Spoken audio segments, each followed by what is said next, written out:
layers. Oh my goodness. Oh my goodness. This night has been bigger than I ever anticipated. To find out about the Naismith Hall of Fame, that just took my soul. Oh my goodness.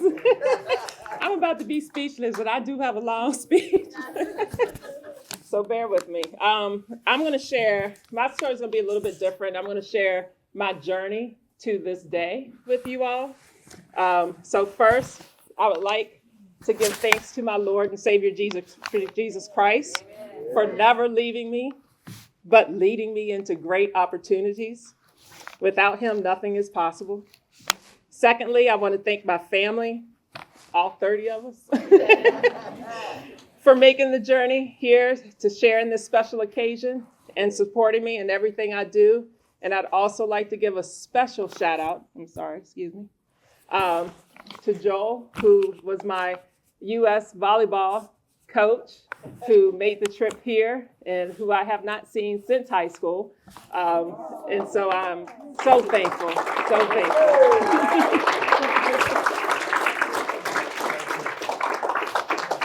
So today I stand here. Yes, please. One of my best experiences was playing for him. Absolutely. So today I stand here to tell you about my journey to this point through Jesus Christ and the Holy Spirit. Now, the enemy wants us to think that telling others the gospel is a worthless and hopeless task. The size of the task is too big and the negative responses are too much to handle. But the shoes God gives us are the motivation to continue to proclaim the true peace that is available in God. News everyone needs to hear. So let me tell you about my Jesus and his perfect timing and love for me. And if you're not a believer, now that by the end of tonight, I pray that you will be. So pay close attention. So my basketball journey began as a youth, but my acknowledgement of my goal occurred in 1989, telling my age a little bit, when I stated I wanted to make the 1996 Olympics. My goal was shortened during my basketball career at James Madison University. But after a long stint of not accomplishing this goal, my new journey began. I started my wheelchair basketball journey in Dallas, Texas, with the Lady Texas, recruited by the one and only Pam Fontaine. And at the end of my first year playing, I attended the NWBA banquet in which the Hall of Fame was part of. And I remember saying to Pam, I want to be in the Hall of Fame. And Pam responded, as only Pam could, well, how are you going to do that? So I said, kind of jokingly, I guess I'll just play forever. Well, that was the last time I even thought about the Hall of Fame. It never crossed my mind again. So 3 things occurred from that one statement. I remember speaking to my good friend Chuck Allen, as Dallas knows, asking him if I could play on his team, which was the Dallas Mavericks D2 team. And he said, well, go over there and ask Ron LeBar. He's the man in charge. So I walked over to Ron, and if you all know how Ron is, he looked at me, and I said, I walked over. Yeah. He looked at me and laughed and said, you can't play for me. The next year, Ron put me on that team. I was very persistent, and just as Pam said, I was determined to get better. The second thing that occurred was watching Amy Verse play against teams who had to put 2 players on her in order to keep her from scoring. And they kept her in the backcourt a lot of those times. And I told Pam, I want that to happen to me. I want to be Amy Verse. Until it happened. It was not fun at all. However, it did happen, which meant my job was getting better. My work was getting better. The third thing that happened was Team USA, in which Frank Burns told me at the NWBA camp, he told me, put your arms out. He said, you have some long arms. And he said, one day you're going to make a U.S. team. And I looked at him and I said, no, I don't think so. I don't really want to go that route. I'm into my pretty girl stage right now. And sports really wasn't my thing at that time. But I listened. So fast forward, I try out for the 2004 USA team. And I was selected as an alternate. Although upset, God said, don't worry, I have more in store for you. To my surprise, I was placed on the team later, but due to someone else's medical issues. So I was on my way to Greece for my first Paralympics. Mind you, it was my plan to make the 1996 Olympic team before I was diagnosed with severe arthritis. So I dropped my dog off to my parents' house, and they were just about to purchase their tickets, and then I get a call, and it was not the call from the hall. I was being removed from the team due to my own medical issues, and so my team went on to win the gold medal without me. But God said, don't worry, I have more in store for you. I found a doctor who resolved all of my medical concerns, and then competed in the 2006 Worlds, and we finished with the silver. Unfortunately, it didn't fulfill me, and so I retired officially. In 2009, my mom passed, so I decided to come back in 2010 and dedicate that quad for her. We won gold for the first time at Worlds in over 25 years, so I was ecstatic. We went to the Parapans. We won gold. And then we went to the Paralympics. What I had been waiting for all my years of playing basketball. I made it to the Paralympics. I was a Paralympian. But we finished fourth. I was very upset. And I said, really, God? You brought me all this way not to medal after everything I did to prepare to get to this moment. It was absolutely horrible. But he said, don't worry about anything. Instead, pray about everything. I still have much more in store for you. So I prayed that this pain would subside. After a few months, I received another phone call. We are the Department of State, and we would like for you to go to China as a sport envoy. I said, what? Why?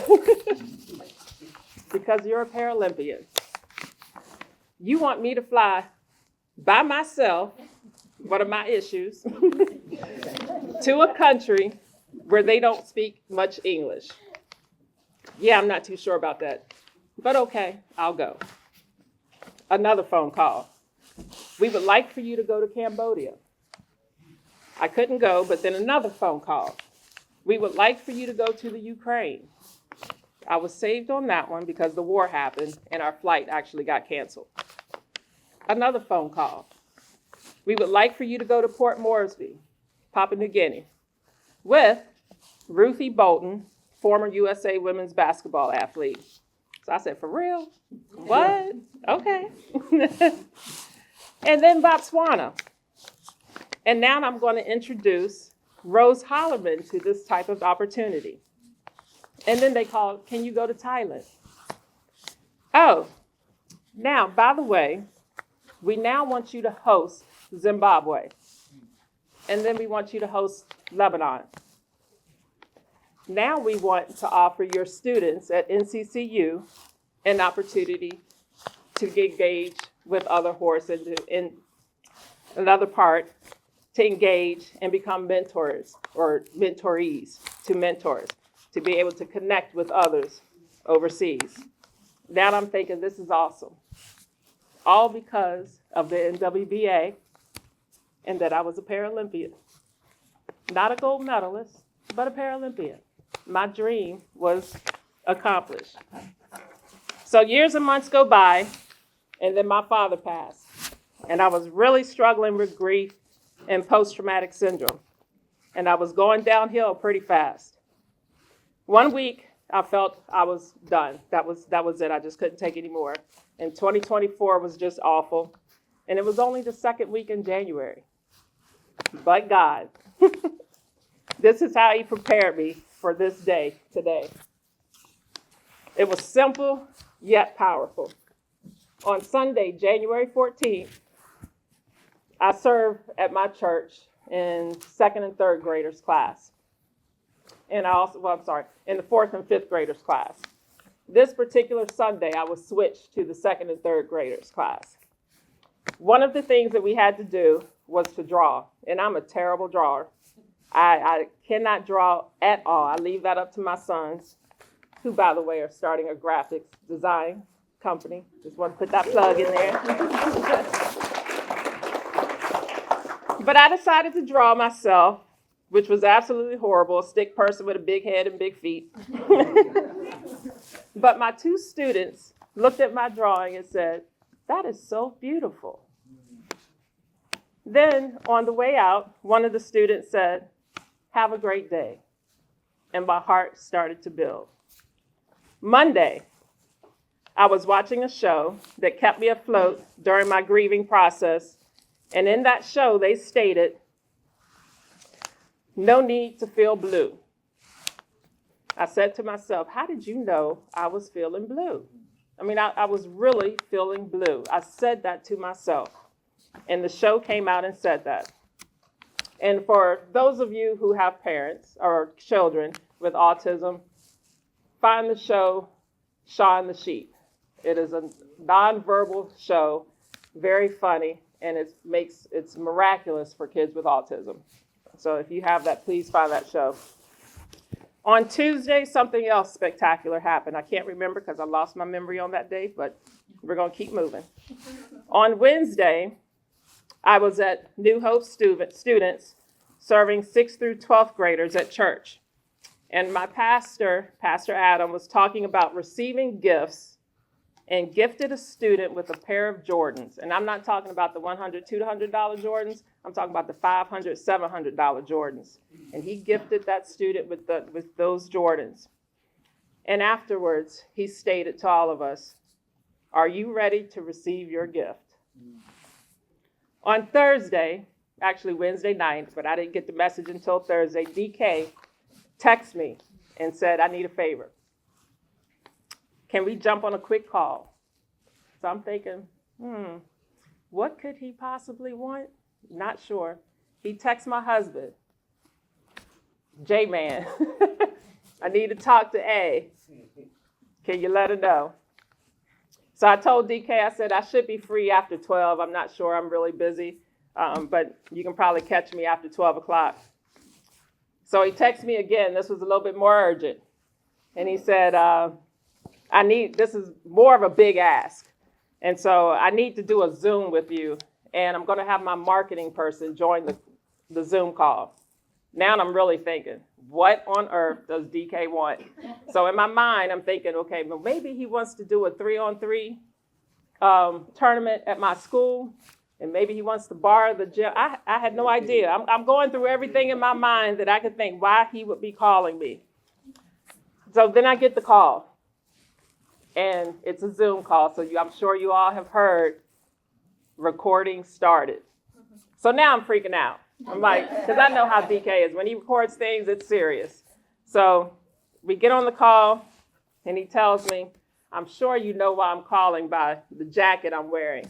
And I'm still looking at him like, no clue. What could this be? And then he tells me, "You're being inducted into the Hall of Fame." I was completely speechless. Completely speechless.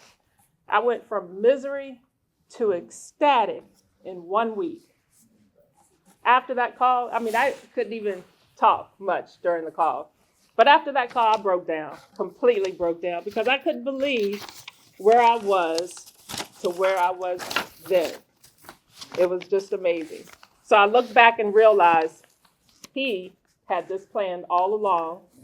Since that one day that I stated I wanted to be an Olympian and I wanted to be in the Hall of Fame. So this is how special this is and how God works. As Paige Beckers from UConn stated, I did all I could do so God could do all I can. So my nominator Pam Fontaine, who recruited me into the sport. I believe that she nominated me last year, but I think it was a 1.5-year process. I'm not sure. But either way, it didn't happen last year. And I'm so glad that it didn't, because I wouldn't have been able to attend last year. And so I was able to attend this year. It's in my home state of Virginia. Nothing has ever been in Virginia this large. Nothing. And to have this here in Virginia at this time is just absolutely amazing. My family, like I said, I've got 30 of them here. We ride hard, and they support me with 100%. I thank you so much for being here.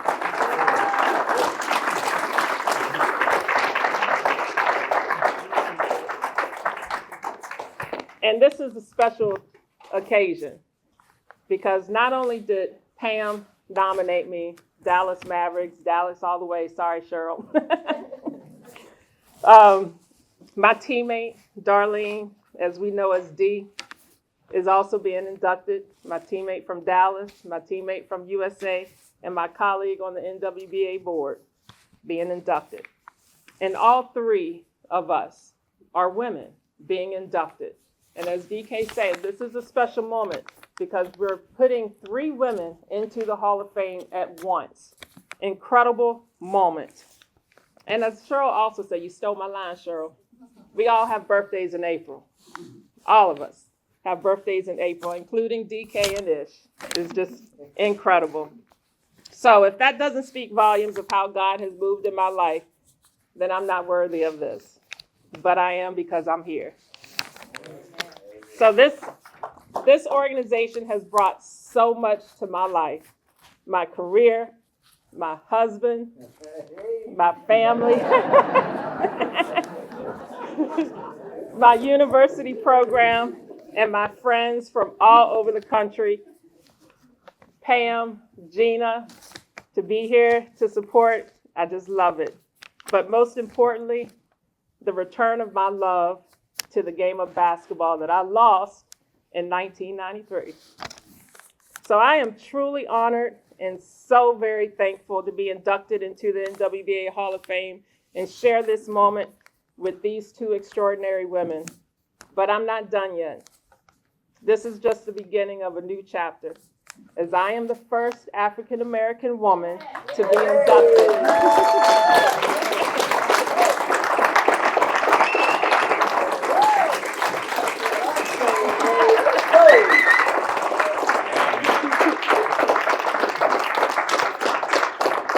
And I do not want to be the last. Yay. As I said throughout this story, God has much more in store for me. And I will do my part to bring the next African American woman into this amazing field of greatness. So, for those who are seeking the same opportunity, set your goals high, keep working hard, don't pass up a positive opportunity, and speak your truth, because you are meant for greatness. And He, Jesus Christ, is listening. So again, I thank God, my family, the NWBA, the Hall of Fame committee, and all of you for believing in me and supporting me through my journey. Thank you.